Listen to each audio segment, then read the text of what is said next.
Good morning to all of you and welcome to SKG Commerce classes. I hope all of you are fine. आज की हमारी class का topic है Sukanya Samriddhi account का part 2 और जो पॉइंट्स नीचे लिखे हैं आज हम उन पॉइंट्स को कवर करेंगे।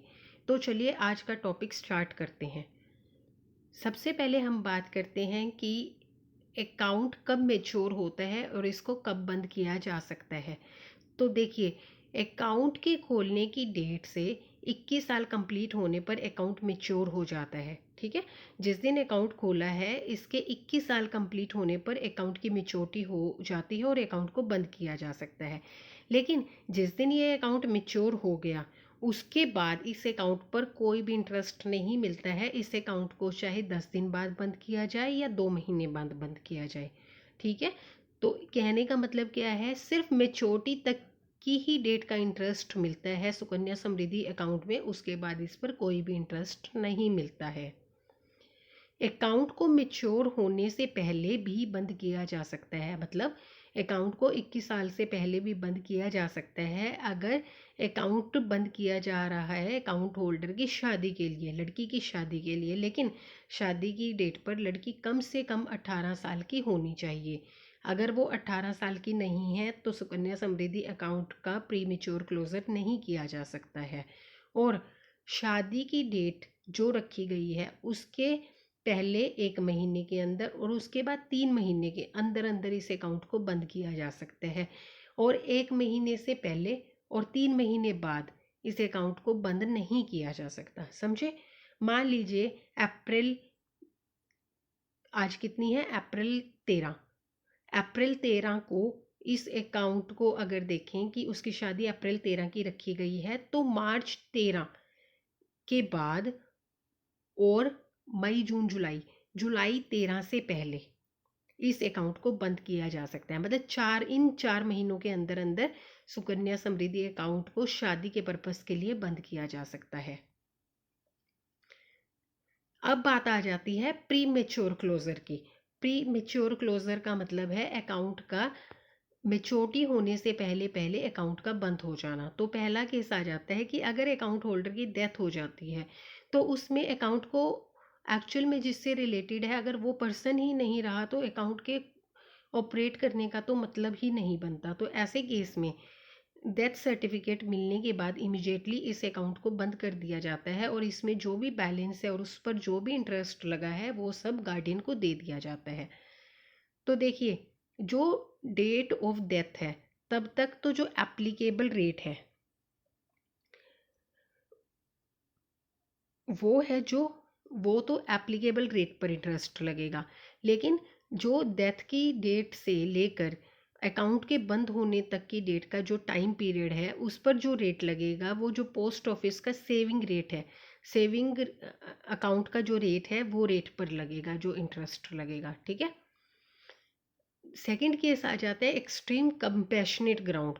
वो क्या हो जाते हैं, मान लीजिए कोई लाइफ थ्रेटनिंग डिसीज हो गई, लाइफ थ्रेटनिंग डिसीज है जिसमें मेडिकल सपोर्ट चाहिए, मेडिकल सपोर्ट के लिए जो फंड्स चाहिए होती है उसके लिए pre maturely Sukanya Samriddhi account को बंद किया जा सकता है।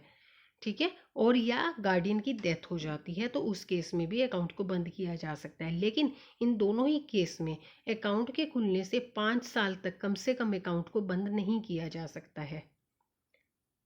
तीसरा केस आ जाता है कि अगर अकाउंट होल्डर नॉन सिटीजन बन जाता है या इंडिया का नॉन रेजिडेंट बन जाता है। देखिए, जब अकाउंट खोला गया था अकाउंट होल्डर रेजिडेंट था लेकिन बाद में वो नॉन रेजिडेंट बन गया, तो इस केस में जैसे ही वो नॉन रेजिडेंट बनता है उसके 1 महीने के अंदर अंदर या तो अकाउंट होल्डर या गार्डियन इनको स्टेटस चेंज की इंफॉर्मेशन पोस्ट ऑफिस या बैंक जहाँ पर भी एसएसए अकाउंट खोला गया है वहाँ पर इंफॉर्मेशन देनी होती है। और जैसे ही स्टेटस चेंज की खबर मिलती है, जैसे ही स्टेटस चेंज हो जाता है तो सुकन्या समृद्धि अकाउंट में कोई भी इंटरेस्ट पे नहीं किया जाएगा और अकाउंट को प्री मैच्योरली क्लोज माना जाएगा उसी डेट से। और मान लीजिए विदाउट एनी इंफॉर्मेशन बैंक या पोस्ट ऑफिस इनके पास कोई भी इंफॉर्मेशन नहीं थी स्टेटस के चेंज होने की और इन अकाउंट में इंटरेस्ट क्रेडिट कर दिया, तो जैसे ही ये पता लगता है कि अकाउंट होल्डर का स्टेटस चेंज हो चुका है, तो जो भी इंटरेस्ट था वो गवर्नमेंट ऑफ इंडिया को रिवर्ट कर दिया जाएगा।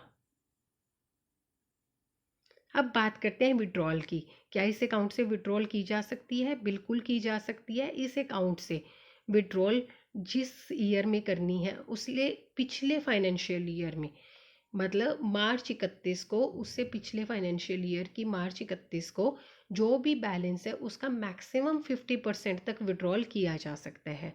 फॉर एग्जांपल मान लीजिए हमें अप्रैल 22 में विड्रॉल की रिक्वेस्ट लगाई, तो मार्च 22 की 31 तारीख को जो भी बैलेंस है उसका मैक्सिमम 50% तक विड्रॉ किया जा सकता है।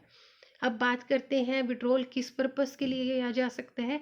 अकाउंट होल्डर की एजुकेशन के लिए किया जा सकता है सिर्फ और सिर्फ। अब इसके लिए ये है कि या तो उस बच्ची ने 18 साल की एज अटेन कर ली हो या वो 10th पास कर चुकी हो। ठीक है, दोनों में से जो चीज़ जल्दी हो जाती है उसके लिए, जो भी चीज़ जल्दी हो जाए उसके बाद एजुकेशन के लिए विड्रॉल की जा सकती है। अब विड्रॉल करने के लिए डॉक्यूमेंट्री प्रूफ चाहिए होगा एजुकेशन का, मतलब या तो एडमिशन का ऑफर लेटर मिल जाए जहाँ पर भी उसने एजुकेशनल इंस्टीट्यूशन में एडमिशन ली है, या फी स्लिप मिल जाए जिसमें उसकी फाइनेंशियल रिक्वायरमेंट का पता लग सके, और वो उसी इंस्टीट्यूशन से होनी चाहिए जहाँ पर वो एडमिशन ले रही है। ठीक है, लेकिन मैक्सिमम 50% का मतलब ये भी है कि जितनी उसकी एक्चुअल रिक्वायरमेंट है उसको फंड उतना ही देना है, जो कि 50% से ज़्यादा नहीं हो सकता।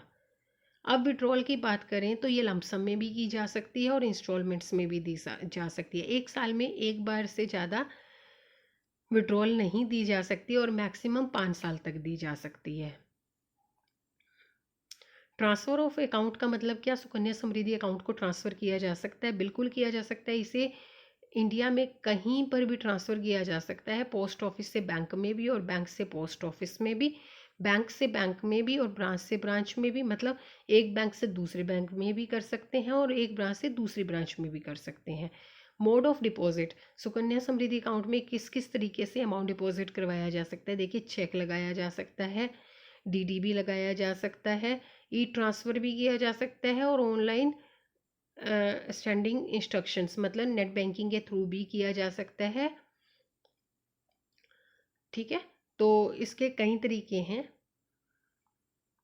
और कुछ पॉइंट्स जो इम्पोर्टेंट है याद रखने वाले वो ये है कि एसएसए में नॉमिनेशन अलाउड नहीं है, कोई लोन नहीं मिल सकता है, सिर्फ इंडियन रेजिडेंट पेरेंट्स और लीगल गार्डियन इस अकाउंट को ओपन करवा सकते हैं। ठीक है, जो पेरेंट्स हैं इंडियन रेजिडेंट्स होने चाहिए। और अगर मान लीजिए लीगल गार्डियन की या पेरेंट्स की डेथ हो जाती है, तो या तो इस अकाउंट को बंद करके जो भी अमाउंट है वो फैमिली को या गर्ल चाइल्ड को दे दो, या नए गार्डियन के साथ अकाउंट को चलते रहने दिया जाता है। अब एक पॉइंट ये है कि जो इसमें अमाउंट है वो 15 साल तक जमा करवा सकते हैं, जबकि अकाउंट मेच्योर होता है 21 साल में। तो बीच का जो टाइम पीरियड है उस टाइम पीरियड में जो डिपॉजिट अमाउंट है उस पर एप्लीकेबल रेट पर इंटरेस्ट मिलता रहेगा, चाहे उसमें पैसे नहीं भी जमा करवाए जा रहे। तो फ्रेंड्स, आज की क्लास में हमने आपके साथ सुकन्या समृद्धि अकाउंट के बारे में बात की और इसी के साथ हमारा ये टॉपिक कंप्लीट हुआ। अगर आपको इस टॉपिक पर कोई भी डाउट है तो हमें कमेंट सेक्शन में लिखकर ज़रूर पूछिएगा, सो दैट हम आपके डाउट्स को क्लियर कर सकें। अगर आज की वीडियो अच्छी लगी है तो kindly like and share the video, subscribe the channel, also press the bell icon so that आगे आने वाले वीडियोज़ की नोटिफिकेशंस आपको टाइमली मिलती रहे। Thank you so much.